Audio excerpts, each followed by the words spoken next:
नमस्कार, वर्षास cakes and आर्ट्समध्ये सर्वांचं मनापासून स्वागत। मी केक बेकिंग करते, केकचे ऑर्डर्स घेते आणि त्याबरोबरच मी अनेक केक वर्कशॉप्स कंडक्ट करत असते। त्यापैकीच हा आपला basic to advance master cake workshop आहे।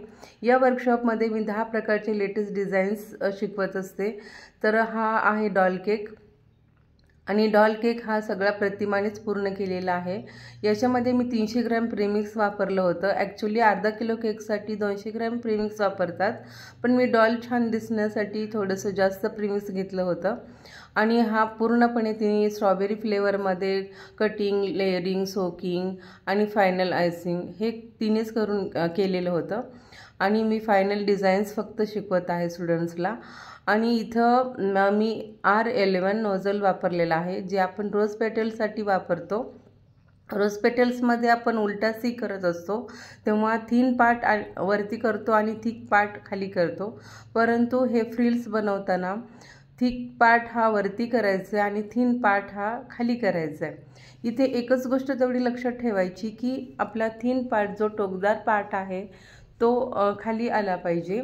आणि याच्यामध्ये मी डबल शेड करण्याचा प्रयत्न केला आहे, कारण इथे बघा डार्क पिंक कलर मी टूथपिकने एका थिन पार्ट आहे त्या साईडला मी डार्क पिंक कलर घालून घेतला होता।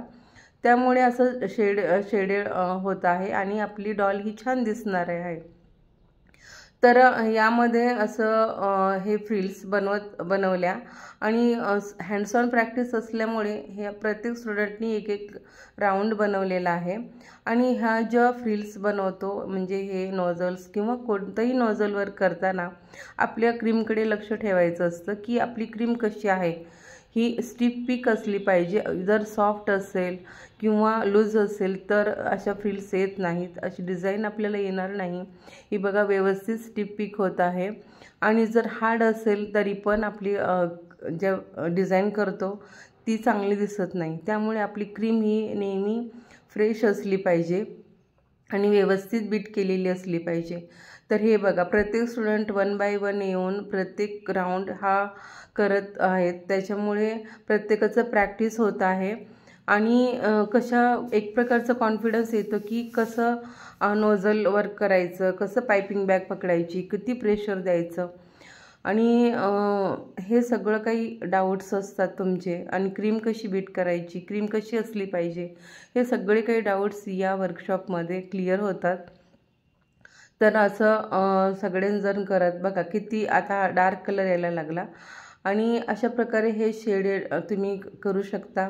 आणि डिझाईन्स करताना जेव्हा आपण ही डिझाईन वरती पूर्ण डिझाईन पूर्ण देणार आहोत त्यावेळेस आतला जो कलर आहे तो सेमच ठेवायचा, कारण जर थोडंसं कुठे जागा राहिली तर आतला व्हाईट कलर दिसू शकतो।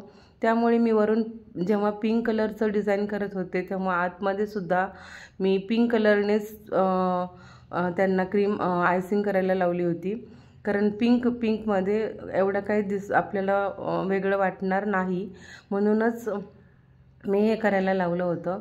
तुम्ही पण अशा प्रकारे डॉल बनवू शकता घरच्या घरी आणि हे डिझाईन बघून तुम्ही पण डॉल म्हणजे व्यवस्थित ऑर्डर्स वगैरे घेऊ शकता।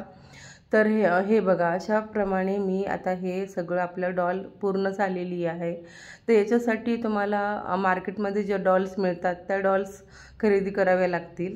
आणि ही आता मी पण एक छानशी डॉल आणलेली आहे। ही डॉल आता बघा प्लेस केली आणि या साईडला जो रिकामा भाग राहिलेला आहे तो पण मी करून घेतला।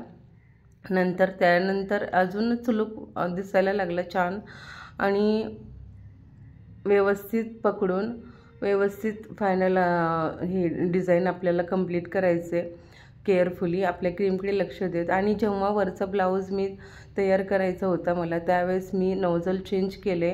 मी N5 नोझलचा इथे यूज केलेला आहे। त्याच्यामध्ये सुद्धा मी शेडेड येण्यासाठी व्हाईट आणि पिंक अगोदर पायपिंग बॅगमध्ये पिंक कलर घेतला होता, 2-3 ड्रॉप पिंक कलर मिक्स केला पूर्ण पायपिंग बॅगला आणि नंतर व्हाईट कलरची क्रीम मी फिल केली।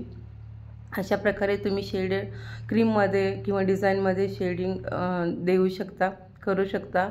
आणि अशा प्रकारे मी ह्या ब्लाऊजचं पण डिझाईन कंप्लीट करून घेतलं. 3-4 फ्लावर्स तयार करून घेतले आणि अशा प्रकारे सुंदर आपला डॉल केक हा कंप्लीट झालेला आहे. तुम्ही बघू शकता किती छान आपली डॉल दिसत आहे आणि फील्ड्स पण दिसत आहेत.